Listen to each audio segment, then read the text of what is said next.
আচ্ছা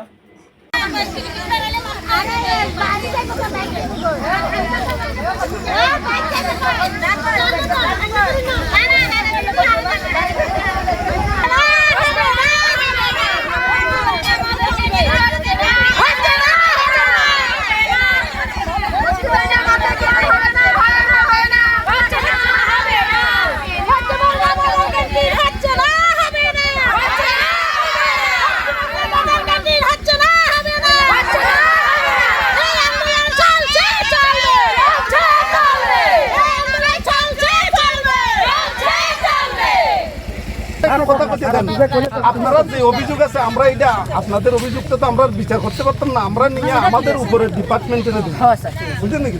আপনাদের যে অভাব অভিযোগ আছে, এটা মানুষের অভাব অভিযোগ থাকতেই পারে। আপনারা আমরা সবাই তো স্বাধীন দেশের স্বাধীন নাগরিক, ঠিক আছে না? আপনারা যে কোনো ব্যাপারে কথা কইতেই পারেন, যে কোনো ব্যাপারে অধিকার আদায় আন্দোলন করতেই পারেন, এটা আপনাদের রাইটস আছে, ঠিক আছে? তো ব্যাপারটা হয়েছে আপনাদেরকে যারাই মাথাতে ডুবাই দিচ্ছে, আপনারা যারাই